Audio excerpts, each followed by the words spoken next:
Hello and welcome to Let's Sip and Talk with Freema. Today we're doing things a little different. We got our time a little early, so you have the pleasure of seeing this face at 11 a.m. Eastern Time and at 4 p.m. Eastern Time. We have two gentlemen that would like to share their story, but first up we have Bennett Davison. He's a ex-pro NBA player, if I said that right, ex-pro. Oh. Former. That's the word. Player. He now does a lot of different things. Give back to the community. He has his YouTube channel, all those good things. So I thought it was interesting for him to share. I believe he also teaches, so he'll be able to give us some feedback on a lot of different things. And I can't wait to hear his story. I hope everybody is having a great Sunday today. I got up real early this morning. I never seem to sleep late. I don't know why. I want to be a late sleeper. Some people can sleep till like 12 o'clock. I can't. So let's see. We're just waiting for him to come on to see if I can add him. Normally, I have to be on my regular Facebook page in order to add individuals. But the other night, Friday night, I was able to add people from the actual Sip and Talk page. So hopefully I'll be successful today. We won't have any technical difficulties. So I'm just waiting for him to join so we'll be able to add him on. I'm going to see if I can send him an invite. Probably not. Let's see. Nope.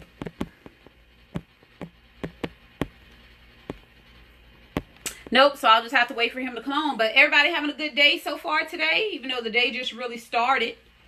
Hope y'all be productive, get ready for the work week, all that good stuff. Hope y'all can't hear the dogs barking in the background.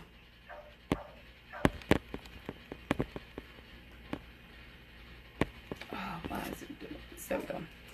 So we're just waiting for him to come on. Y'all talk to me. I see some people on, but nobody's saying anything today. What's wrong? Because it's Sunday?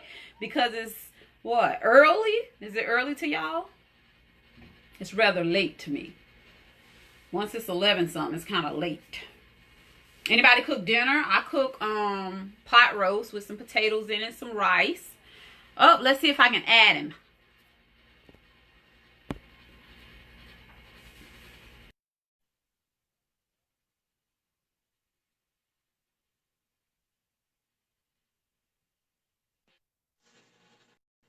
Hello. Good morning. Good morning. Good morning. Thank you so much for coming on this morning. I really appreciate it. Good morning, Kenyatta. Well, thanks for having me. You're more. I gotta watch my Arizona gear on today. You got your Arizona gear on. I see that. So, Bennett, I was trying to tell them a little bit about you. If you don't mind just giving us a little synopsis, a little bit of who Bennett Davison is. Yep.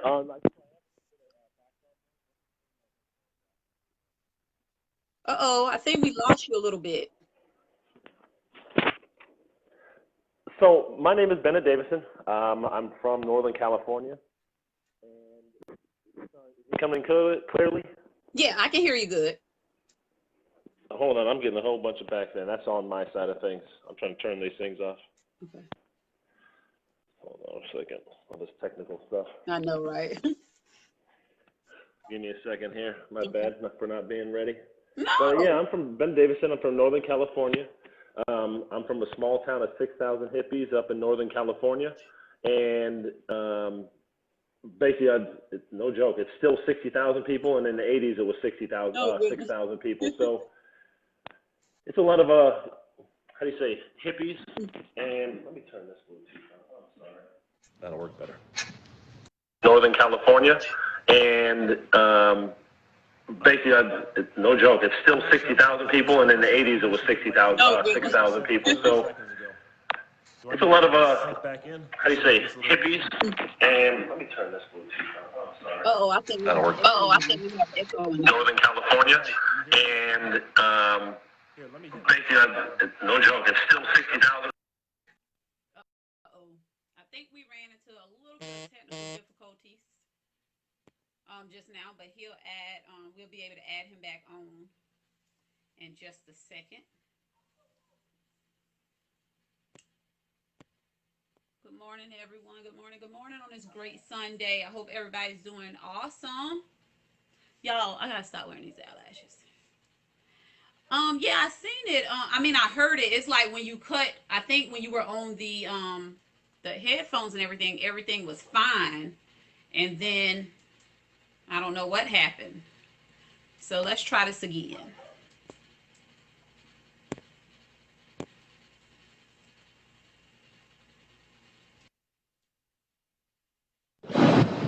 There, is that any better? Awesome. Awesome. Let's start over again. Hi, I'm Bennett. Pleasure to meet you.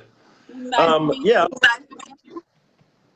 pleasure. Thank you for reaching out to me. You know Alan Williams, and I played, he was a military guy out in Naples, Italy, and I was a basketball player over in Italy, and we used to get him tickets into the games, and so he used to get us into the commissary, so it was a fair exchange. We would give him entertainment, and then we would also get the, the waffles and the Eggos and the Dorito chips and that type of stuff. So Alan's a good dude. Oh wow! So I was trying to tell them a little. Oh, now it sounds like I'm echoing. Let me get my headphones. I was telling them a little about you, Bennett, as far as you teaching, and hold on, Yeah. y'all. Look, we just can't get it together today. It's all good. No, a little bit just about myself. As a ex-professional athlete, I wasn't. I always describe things as, the LeBron James and the Steph Currys. They're in that 98 to 100 percentile of the best quality basketball players around the world. I always saw myself as not really an NBA player, but more of a tweener. I was more of an 80 to 90% of quality basketball player. So one of the things that a lot of professional athletes deal with is that transition out of basketball. And it's, how do you say, you've invested so much time, whether it be middle school, high school, there's 6 years. Then if you go to college, there's another 4 years or 10 years. Then you played 12. I ended up playing, lucky enough, without any serious injuries, played for 12 years overseas. So you're investing about 20, 22 years into something that is really all you focus on. So, for people like that go into college, they're the doctors or lawyers and stuff, and you had this gradual buildup of, hey, here's my level of my life success. And so basketball players is that same way. You're here, and then all of a sudden it just falls off a cliff. And so for me, it's how do you say, we all have some little rough times in our life, but now I'm teaching here in Dallas. I do 7th and 8th grade health down in Deep Ellum. It's just a little nook of Dallas and stuff like that. And I enjoy it. I mean, I go into the classroom, and they're all 7th graders, so they're all, chest height, and they're all looking up to me. So I feel pretty good. I feel being 6'8", everybody really looks up to me. So I know that's tall. got it. Do like with this whole virtual thing that's going on now, is that kind of difficult for you? We just went on 10 days ago, so it's a learning curve. I think a lot of schools have procedures, or if they really can produce procedures specifically for schools. But right now, we'll have desks side by side by side by side, and then we'll just stagger kids diagonally. So average kid, I'd say 15 to 20 kids are in my full class, and we're just teaching from Google Classroom.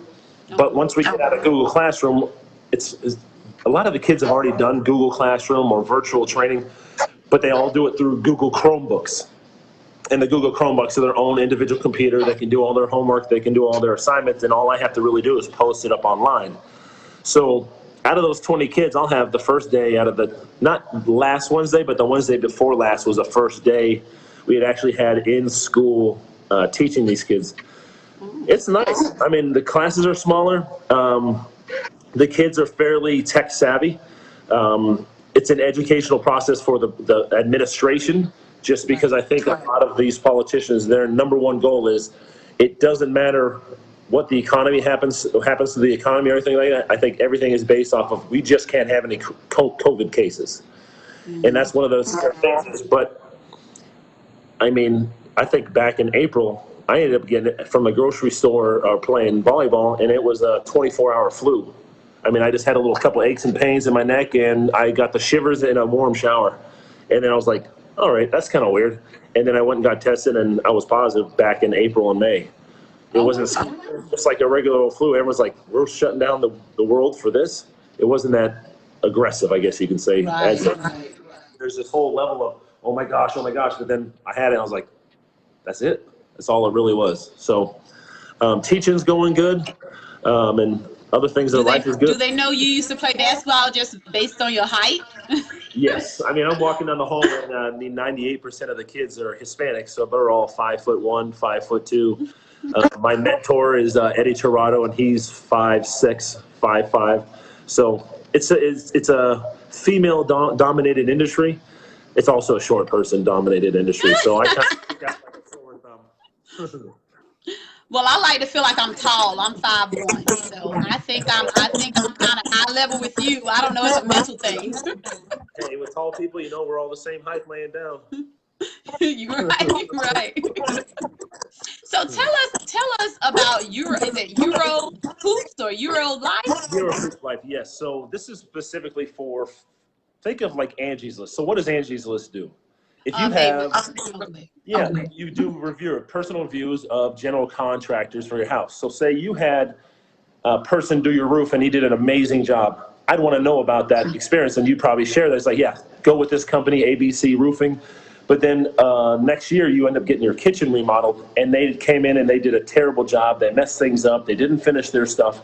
You're going to leave a review like, hey, don't go with this team, or don't go with this general contractor. It's the same exact thing. So Euro Hoop Life, it's one word, Euro, E-U-R-O, Hoop and Life. And what we do is just like me and you talking right now, is all I do is interview you on that team's experience. So say you and, are you married? Yes.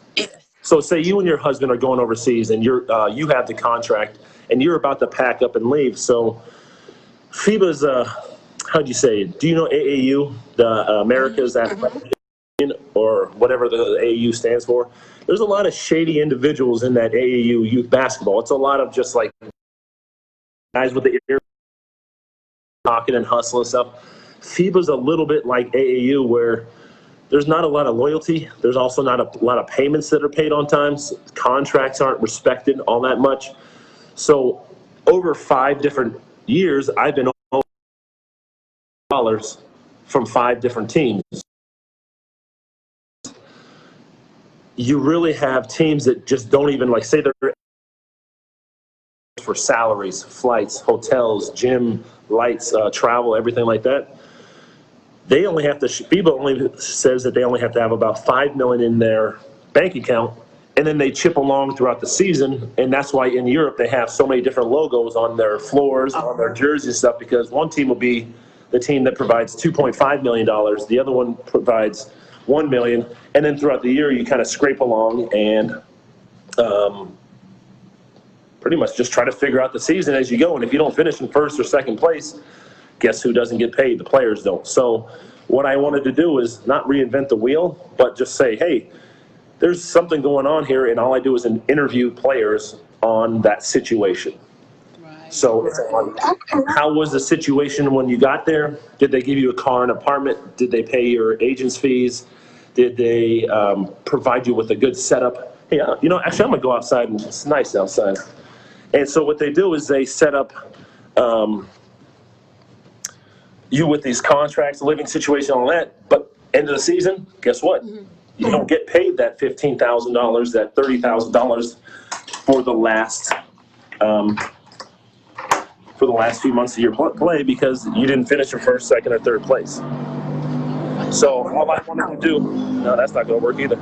All I wanted to do is really bring awareness to international FIBA basketball and just the teams that don't pay their players on time. It'd be like working for a company that doesn't respect you, doesn't pay you, and doesn't live up to their expectations.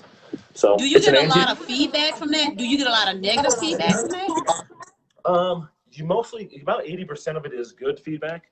The teams are great. The cities are small. Are you in a metropolis area? Are you, that type of stuff. But then you get some teams where there's like, you know what? You go on to FIBA, you can go to arbitrations, and any of those arbitrations are pretty much public knowledge. But there's teams over there in the last 5 years, they have about 40 to 45 arbitrations against them from players not being paid on time. So if you're about to sign, you and your husband are about to sign a contract with this team in Istanbul, Turkey, are you going to want to know what you're getting yourself into if you just signed a contract for $250,000? Yeah. So That's where you come in at. Exactly. So I have on Euro Hoop Life, it's a YouTube video archive of interviews. I have about 80 to 100 interviews, and it's just me, like you, just kind of asking questions. Hey, what was the situation like? Did they come and pick you up from the airport? Did they give you a car?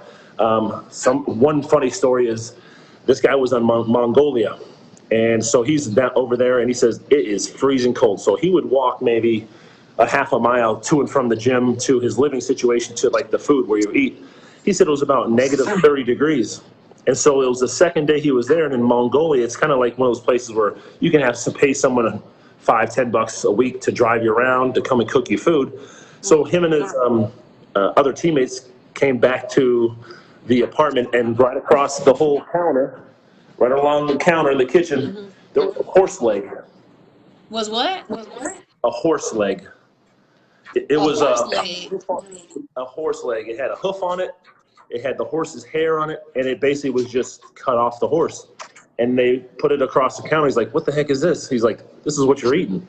And they'd have a guy come there and cook them horse throughout I'm telling you, cook your horse throughout. And he's like, I'm not eating that. And so you could only eat so much rice for a few days, and then he started eating some horse. Oh, my God. Things like that. So there's all kinds of funny stories that you get to hear and experience because, not everybody does the same. I always have a saying, everybody goes about doing the same thing in a different way. Right. Whether it be sports, whether it be relationships, whether it be husband, male, female relationships, those types of things. So that's true. I think Alan said he had a question. How does it feel to be a college champion? And also, there any known players you played with on that team, and your coach, how did he influence you? Yes, so I was like I said, before with the whole microphone issue, I'm a small town boy from an hour north of San Francisco. My dad was a black man from San Francisco who was a cable car driver in San Francisco, and my mom was an elementary school teacher. So in doing so, I felt like I got my dad's charisma, and I got my mom's education and smarts to be able to educate and teach. But being from a small school, it was kind of a experience. It's like, hey, I'm one of the best players in the whole area, but no colleges are talking to me my junior year.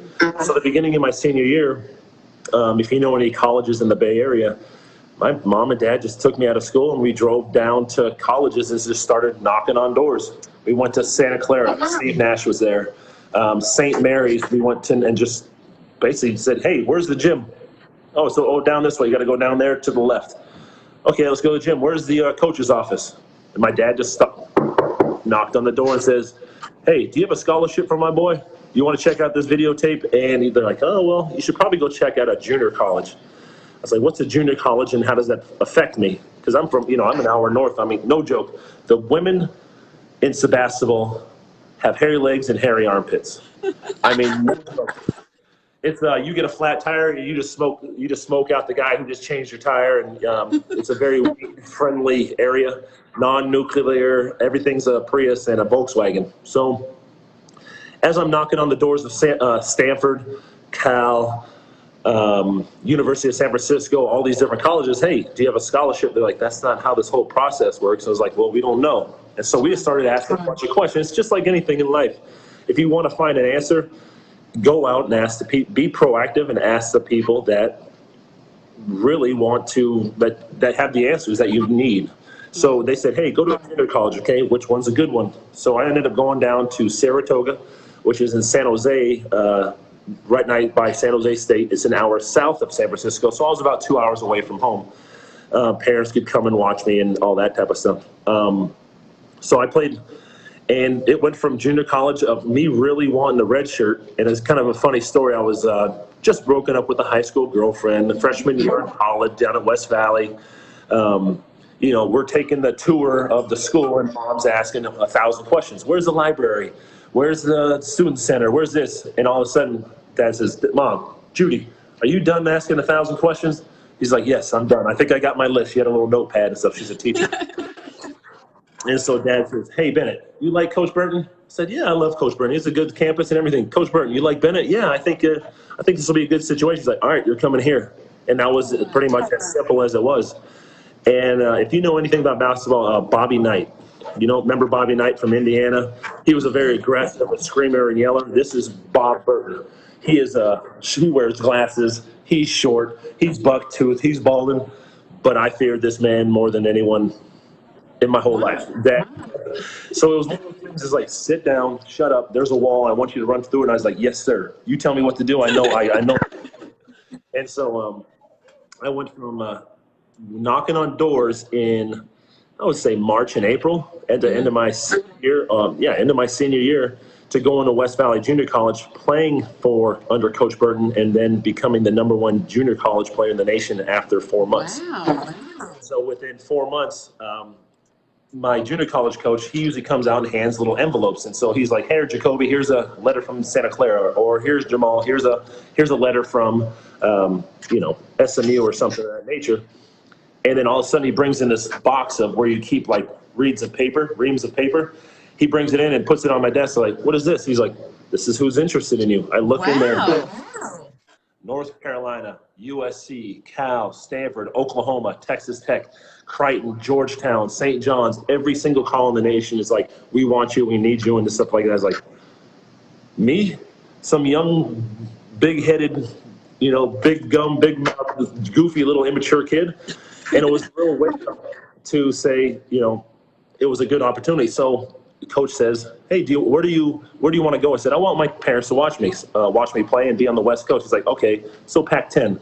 He's like, which schools want me? I was like, Oregon and Arizona and USC.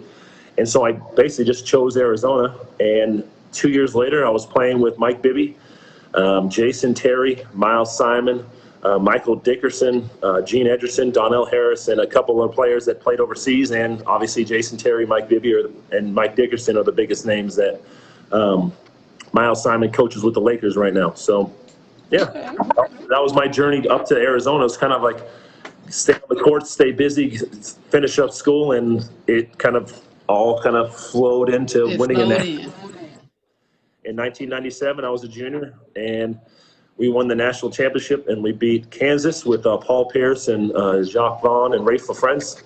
Then we beat North Carolina with Antoine Jameson and Vince Carter. You guys have all heard of Vince Carter. I got dunked on by Vince Carter. We've all been dunked on, but hey, why not get dunked on by the best?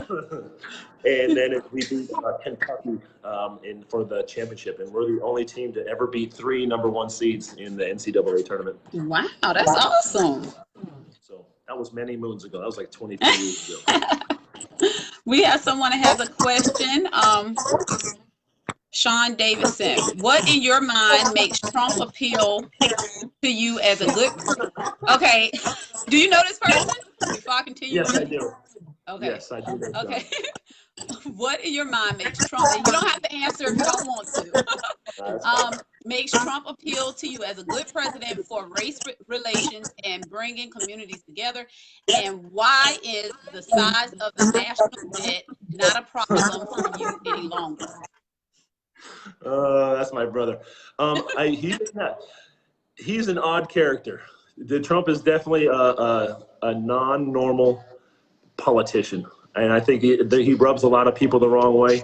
My thing is, I would say politicians in general, they have a certain stigmata or something about them, whether R's and D's. So for me, I don't let politics define my relationships based off of someone's political views. So everyone has their opinion, freedom of speech. He does come off and rub a lot of people the wrong way because he is a non-traditional politician. But I think sometimes people say that Trump brought division. I think division brought Trump. And I think whether in 2 months we get that changed around and we go with Biden and Kamala, or we stay with Trump, I think I don't know. I don't have any strong political views as we sit here and talk. Yeah, I think Trump is just blunt. I think he just kind of says what's on his mind, and a lot of people just can't handle. And I'm not just say Trump, but people like that in general. Some people just can't handle people just saying what's on their mind and just and keeping it He can moving. come off aggressive and very blunt and like, where the hell did that come from? And it's just out of left field. So he doesn't speak like a lawyer. He doesn't talk like a lawyer. He doesn't act like a lawyer. And I think I think he rubs a lot of people the wrong way, or he rubs you the right way. And you're like, you know what? I'm sick and tired of these politicians thinking we're a sheeple. And someone's out here saying this is actually what normal people are thinking. So. Yeah, you can look at it. You can look at it different ways. Different ways. Thanks for the question, Sean. Oh goodness. So, is there anything else you would like to share that you think like someone needs to hear? Any motivation or anything to keep us going? What kind of people? I know you have a wide range of people that you listen to you and watch your show. Like, what are some other topics that you guys have talked about? And Oh my God, we talked about a lot. a little bit of this, a little bit, right? There's no limits on Let's Sip and Talk with Freema. We go from dating, we go to sex, we go to same-sex relationships, we go to children. So we abuse, like we just touch on pretty much anything that you can think of. We're going to talk about it sooner or later. Okay. For me, I think just for me, that transition out of basketball was one of the, how do you say, there's always a challenge, but sometimes it's like I always take the saying from Batman, why do we fall down? So we learn to pick ourselves back up. And sometimes life doesn't have the perfect trajectory of what your mindset goes, or what on a daily basis. You're like, this is what I want to happen. This is what I want to get done. Because look at all the loss financially of people's small businesses. I mean, small business is what makes America run. And this whole COVID just basically put a screeching halt on everything. And a lot of people are just like, I put my whole life savings into this. I can't imagine a person who opened a restaurant on January 7th and then February 28th or March 13th, everything is shut down, dead and gone. And I can't imagine, I think it's just affected so many people worldwide, that if you get knocked down, pick yourself back up by the bootstraps. I mean, you got to pick up a job and get a job at McDonald's. Get a job wherever you can. I'm just blessed that I ended up in last October getting a teaching job and having that small little baby income. It pays for medical, pays for child support, pays for all the things that I need to be able to do to put a roof over my head, food in my stomach, and gas in the tank. Right, I mean, that's food and shelter. I think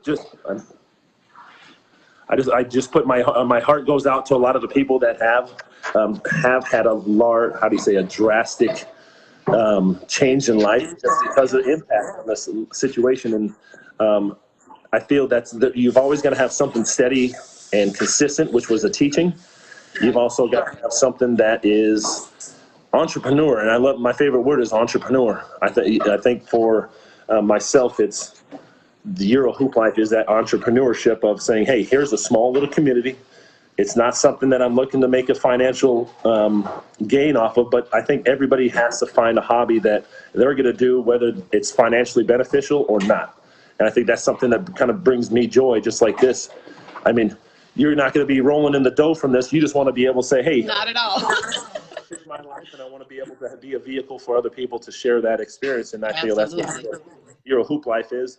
And then I do and I help out with the community and youth basketball. I do community outreach for, there's a Red Day through Keller Williams. And each year we go out and we'll do a veterans, there's a guy with horses and he does horse riding with veterans that are injured.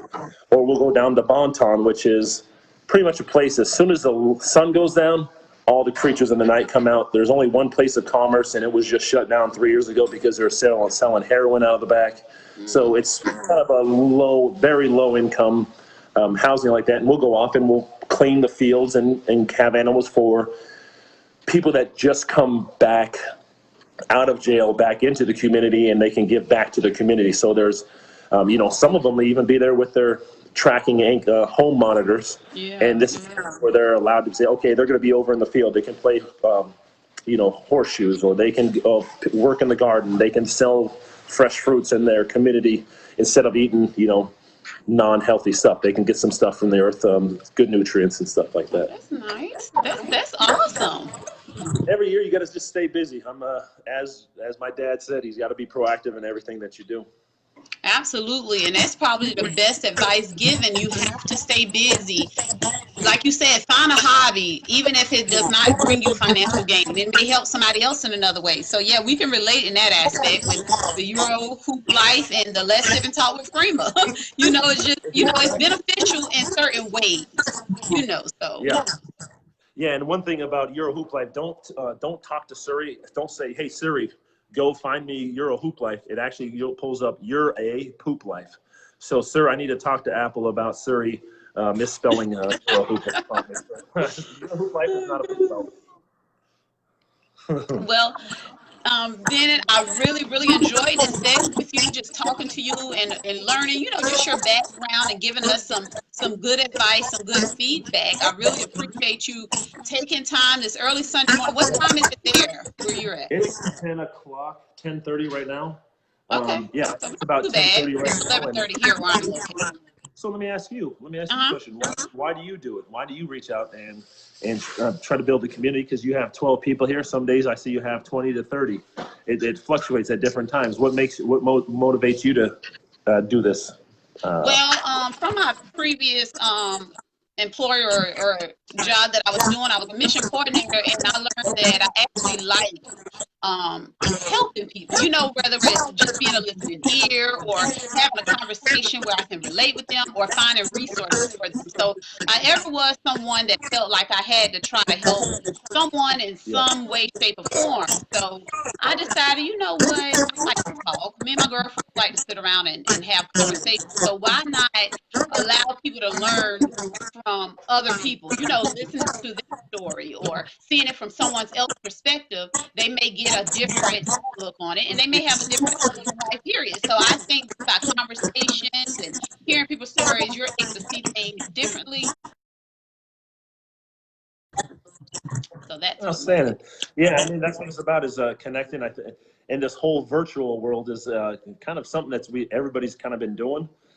Everybody has every single click on their cell phone. I mean, imagine having two people with the same kind of apps on their front of their screens. Everything is virtual. Everything's a click of the button. I think we're transitioning into a world where it's kind of becoming mandatory to have to learn how to do things virtually. I mean, obviously, the roommate and his girlfriend, they're in the traveling industry, so it's not something you can really do virtually. But just talking to them, just the amount of people on the flights, it went from 130 people on the flight down to 17, 19. Right. They're canceling flights. Their airplane places are going under and stuff. So with the teaching, that you can do a lot of virtual and educational stuff, a lot of YouTubes, even just little presentations like myself. I'll get up, "Hey kids, how you doing? Hey, did you guys make your bed?" That commencement speech by the military general guy who says, "Hey, the first thing I do is I make my bed every day when I wake up." I want to be a positive motivation for these kids who nutrition probably isn't the best thing in their households. Exercise probably isn't the top goal of their life. A lot of them are first generation Americans. Their parents don't speak English. They're off working. So while their parents are off working, they're supposed to be home doing their virtual lessons in classrooms. So I think it's a trend with this whole virtual world of everyone doing Live or Google or Google Hangouts or whatever. It's a new learning curve for everyone. And so a perfect example is my mom. She's been teaching for 45 years, 35 years, and she's been substituting for 10 and 12 with that school where she was at. But now everything's virtual. Plus, she's also in that age group where the corona can affect you a little bit more aggressively than someone that's going to be under 40 years old. Right. And she's like, "I don't know if I really want to go back to school." Fear of the virus and fear of not knowing what buttons to click or how to manage Google Classroom. And I think there's a little with this virtual. There's also a generation that's also being squeezed out of opportunities. So. I kind of felt bad for, like you said, the generations that really was not technology savvy, and was forced upon them. So I can imagine how that made them feel. I think Alan had another question. Any advice for? Uh-huh. No, I was gonna say my dad. He actually has a cell phone. He's like, "Why is my pocket vibrating? Why is this like my dad?" He's like, oh, Dad, somebody's calling. He's like, why does that? I didn't give my phone number to anybody. So he's in his early 80s. So he was and It's so still cute is though. technology. Alan said, any advice for any athletes you have? I mean, do you have any advice for any athletes if I can't see that for some reason? If they would want to take a leap of faith overseas to play a sport or whatever, what tools you think they need to be ready? I think I read it right. For whether that to be playing or is that to head overseas, and what kind of mentality do you have? I'm thinking to go over there and play sport. They want to leap out on faith. I guess if maybe they were offered, I don't know. Yeah, so it's kind of structured where if you want to take a leap of faith, I have a lot of people just with Euro Hoop Life or even the videos, and I pop them up and I'll put them on Facebook groups and Herb on Hoops and agents of FIBA international agents and stuff. So there's a lot of different groups where there's lots of different people. And in doing so, it's not really a leap of faith. I mean, whenever there's one job, there's going to be 10,000 other people trying to get that job. So it's International FIBA Basketball, Federation of International Basketball, is a very niche industry. It's not like it's the best way to say is there's a lot of good actors. There's amazing actors on Broadway, but not all of them are going to make it to Hollywood. And there's a lot of basketball players that have the ability, and I kind of break that down. There's that 100% to 90%, and that's all the NBA players and the top European players. Then you have the 80% to the 90%. That was me and AJ Bramlett, and we were good quality, and we could run up and down the floor athletically and play. But we're going to be a role player. I mean, we're going to go out there, maybe get a couple offensive rebounds. Kobe's going to get all the shots, those types of things. But then you have the guys that are 70, 80%, and I call those the 24-hour fitness ballers. The guys that are like, yo, I'm nice, son. Let's go. I can do this. I don't know why I'm not in the NBA. I'm that good. But you don't realize that you're packing up in August 15th. You get a contract Monday. You're leaving Friday for 9 months. You get 3 days home for Christmas, the 23rd, 24th, 25th, leave the 26th, go back overseas until May. And there's a lot of get up, practice, eat, sleep, nap. Practice, eat, sleep, nap. Practice, eat, sleep. And it's that for 10 months, 2 practices a day. You're playing in a game, and then you're sitting on a bus for 10 hours, getting back in the city at 6 o'clock, and you're just sore, and you're just like, you can't even get up, your back is sore, and you got to get out and continue to play. So he's asking for a leap of faith. I think let me go upstairs. I think the biggest thing for a leap of faith is staying with it, staying active, I say the leap of faith is being able to go out to exposure camps, going to FIBA exposure camps, also having an agent. I say step one, you've got to be able to have some game tape. You've got to have game tape for staying, I'm just walking up to our rooftop, staying in the light, in the eyes of these teams, because the general managers are the ones that are really the ones that sit there and say, I want you, no, you're not good, you'll make our team good, he has a bad history, things of that nature. So I think the biggest one is just staying active in the world of FIBA. Here's my little view of downtown Dallas. Oh, that's nice. Staying active, having an agent working for you. At the same time, you can do a lot of self-promotion by yourself through social media, by communicating, starting conversations with other athletes, like where are the opportunities at, how it would be another way. I'd say video, agent to represent you, someone who is aware of what's going on overseas and when job opportunities are coming up. And at the same time, sometimes you have to take an opportunity that doesn't pay very well and isn't in the best city to get that, time. Because you spend 2 years out of not playing, you're not going to get back on anywhere. You have to be on it continuously throughout. Now, I was blessed to get 12 years, like I said, but you also have to be able to take a leap of faith and be okay with being alone. There's a lot of downtime just by yourself. Obviously, video games and social media. When I was over there, we had just gotten, was that VoIP? Not even Skype. It was like a first thing where we could video call, but you had to have a certain speed of internet, and I was in Slovenia.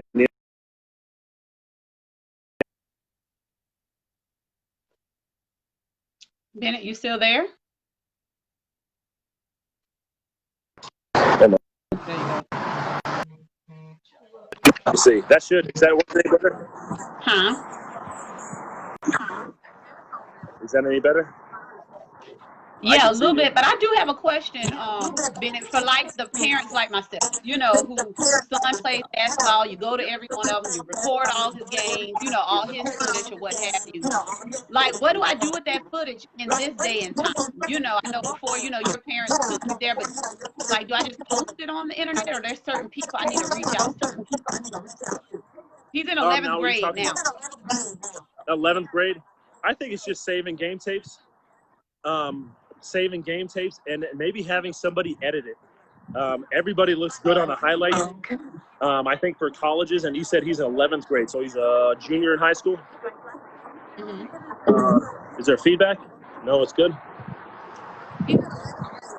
He's in 11th grade now. Let me go back downstairs.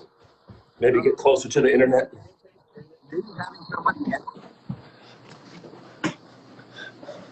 There we go. There we go. So everybody looks good on a highlight tape.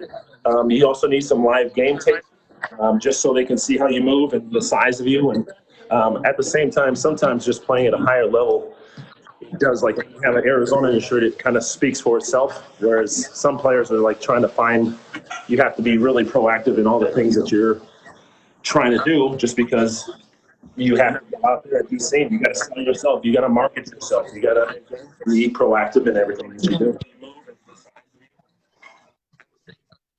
I know this little COVID did mess up a lot of athletes, you know, for the schools that didn't go back, that they're doing virtual. So that's a bummer.